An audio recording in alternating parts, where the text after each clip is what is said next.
আসসালামু আলাইকুম। প্রিয় দেশবাসী, আপনাদের কাছে আমার কিছু প্রশ্ন রইল।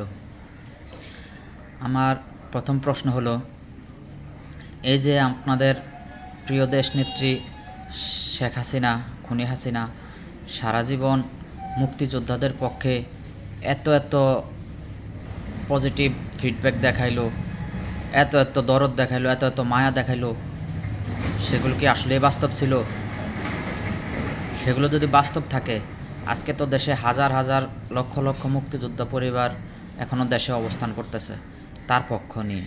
তো সেসব পরিবারগুলোকে ফেলে রেখে তিনি বিদেশ চলে গেলেন কেন?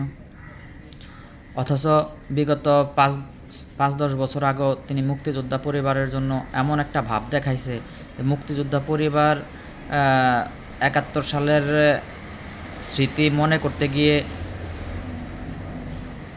আবেগ আপ্লুত হয়নি, কিন্তু হাসিনা কেঁদে ফেলেছে। মানে হাসিনা আপ্লুত হয়ে গেছে, হাসিনা কাঁদতেছে স্টেজে বসে, চেয়ারে বসে, আর যারা স্টেজে বক্তৃতা দিতেছে বা স্টেজে যারা স্মৃতিচারণ করতেছে ৭১ সাল নিয়ে, তারা কিন্তু কাঁদতেছে না, তারা স্বাভাবিকভাবে বলে যাচ্ছে। তার মানে কি বোঝাচ্ছে? যার হারিয়েছে, যার পরিবারের কেউ শহীদ হয়েছে ৭১-এ, তার চাইতেও হাসিনার কষ্টটা কয়েক গুণ বেশি, কয়েক হাজার গুণ বেশি।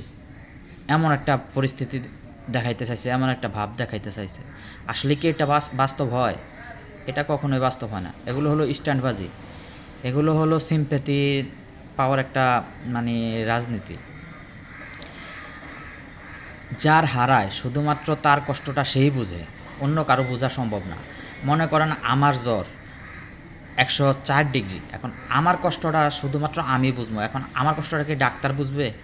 আমার কষ্টটা কি আমার প্রতিবেশী বুঝবে? আমার কষ্টটা কি আমার আত্মীয় স্বজন কেউ বুঝবে? তারা বলবে এটা জ্বর তো স্বাভাবিক ব্যাপার, এটা সবারই হয়। তো যার শরীরে ১০৪ ডিগ্রি জ্বর, শুধুমাত্র কষ্টটা সেই অনুধাবন করতে পারে যে এটার কষ্টটা কত ভয়াবহ। ঠিক তেমনই জাতীয় নাগরিক পার্টি এনসিপি, তারাও জুলাই অভ্যুত্থান নিয়ে কী মায়া কান্না দেখাইছে এতদিন। মানে শহীদ পরিবারের চেয়েও তাদের ব্যথা বেদনা বেশি জুলাই শহীদদেরকে নিয়ে।